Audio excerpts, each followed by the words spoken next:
Sir, ঘরে নাস্তা বানানোর মতো কিছু নাই। অল্প দুকা পান্তা বাতি ছিল আর একটা ডিম ছিল, এটা ভাইজা দিছি, আপনারা দুজন খায়া নেন। তুই নাস্তা করছো? না স্যার, আমার ক্ষুধা লাগে নাই, খাইতে ইচ্ছা করে না। তোর খাইতে ইচ্ছা করে না, না খাবার কম আছে এই জন্য তুই খাইতে চাচ্ছ না? না স্যার, সত্যিই আমার ক্ষুধা লাগে নাই। যা প্লেট নিয়ে আয়, যা আছে আমরা তিনজনে ভাগ করে খাবো। যা যা প্লেট নিয়ে আয়।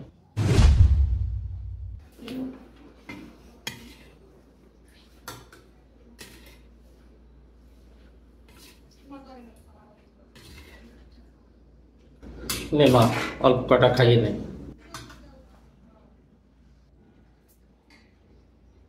দাও, এই ভাত কাটা কাঁচাই নিয়ে নাও।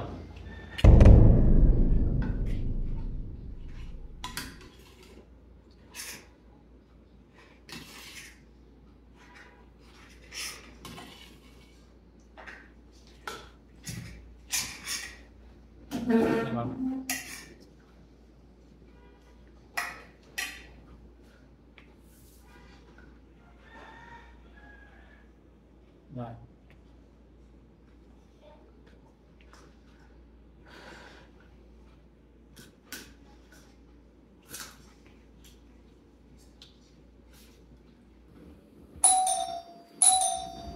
মা, দেখ তো কে আসছে। আঙ্কেল বাসায় আছে? হ্যাঁ, নাস্তা করতেছি। আপনাকে খাওয়ান দাওয়ান সবই চলে, বাসা ভাড়া চলে না। 2 মাস হলো বাসা ভাড়া দেন না, 3 মাসে বলছে দেন, এখন 2 মাসের বাসা ভাড়া দেন। আঙ্কেল, আপনি আমার আর 2-1 মাস সময় দেন, যেভাবে হোক আপনার টাকাটা জোগাড় করে দিব।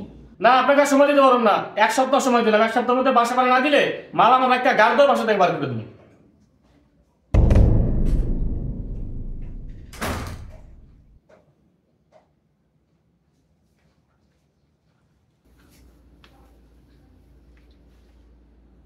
না তিশা, তোর একটা কথা বলি। বলেন স্যার।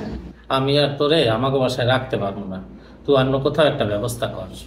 কেন স্যার, আমি কি কোনো অন্যায় করছি? না রে মা, আমি ব্যবসায় মাইর খেয়ে অনেক দেনা হয়ে গেছে, এখন আর তোরে বেতন দেওয়ার মতন আমার সামর্থ্য নাই। স্যার, আপনাদের সুখের সময় আমি ছিলাম, দুঃখের সময় কি আপনাদের ছেড়ে আমি চলে যাবো? আমাকে আপনার বেতন দেওয়া লাগবো না, শুধু আমাকে একটু থাকতে দিয়ে। তারপরও তোর তো একটা ভবিষ্যৎ আছে, তোর ভবিষ্যৎটা তো আর আমি নষ্ট করতে পারি না। আমার আবার ভবিষ্যৎ? ছোটবেলার থেকে আপনি আমার খাওয়ায় পড়ায় মানুষ করছেন, না হলে তো এই সমাজের হায়না প্রকৃতির মানুষরা আমাকে ছিঁড়া খায় ফেলাইতো, বাঁচতে দিত না। স্যার, আপনি তো জানেন এই দুনিয়ায় আমার বাবা মা কেউ নাই, আপনাকেই আমি আমার বাবার চোখে দেখি, আর ওরে আমি আমার আপন বোনের চোখে দেখি। আমি আপনাদের ছাইরা কোথাও যাবো না, আপনি আমার 7 দিনের ছুটি দিয়েন, আমি মামার বাসা থেকে ঘুরে আসবো। আচ্ছা ঠিক আছে মা, খাইয়ে নে।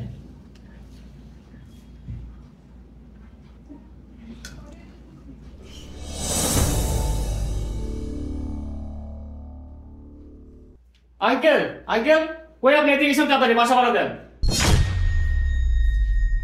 বাবা, আপনার না বললাম আমার আর কয়েকটা দিন সময় দেন, আপনার বাসা ভাড়াটা যেভাবে আমি ম্যানেজ করে দিব। আপনাকে আমি একটা মুহূর্ত সময় দিতে পারুন না। এখন আপনি আপনার মেয়েকে নিয়ে বাসা থেকে বাইর হন, নাহলে কিন্তু আমি ঘাড় ধাক্কাতে বাইর করে দিতে বাধ্য হবো। এই, কারে বাসা থেকে বের করে দিবেন? আর আপনি বাসার ভিতরে ঢুকে ছিলেছিলি করতেছেন কেন? এই, তুই এ বাসার কাজের মেয়ে, কাজের মেয়ে আমাদের মাঝে কথা বলতেছিস কেন? কাজের মেয়ে কাজের মেয়ের মতো থাকবি। কে কাজের মেয়ে? আমি ওনার বড় মেয়ে। তুই কাজের মেয়ে না কার মেয়ে সেটা আমার দেখার বিষয় না। এখন যদি বাসা ভাড়া না পাই, সবগুলোর ঘাড় ধাক্কাতে বাসা থেকে বের করে দিব। কত টাকা পাবেন আপনি? 3 মাসের বাসা ভাড়া 75,000 টাকা। এই নেন 1 লাখ টাকা। 3 মাসের বাসা ভাড়া দিও, আর 1 মাসের অ্যাডভান্স দিছি।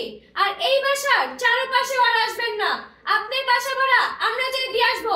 বের হন আপনি বাসা থেকে। তিশা, তুই এত টাকা কই পাইছো? কোত্থেকে চুরি করে আনছো? স্যার, আমি চুরি করব কেন? আপনার থেকে না 7 দিনের ছুটি নিয়ে গ্রামে আমার মামার বাড়িতে গেছিলাম। আমার মামারে নিয়ে আমার বাবা যতটুকু সম্পত্তি ছিল ওগুলা বিক্রি করে 12 লাখ টাকা পাইছি। 1 লাখ টাকা বাসা ভাড়া দিছি, আর এখানে 1 লাখ টাকা ক্যাশ আছে, আর 10 লাখ টাকা চেক। আপনি এই টাকাটা দিয়া আবারও ভালোভাবে ব্যবসা শুরু করেন, আমরা সবাই সুখে থাকবো।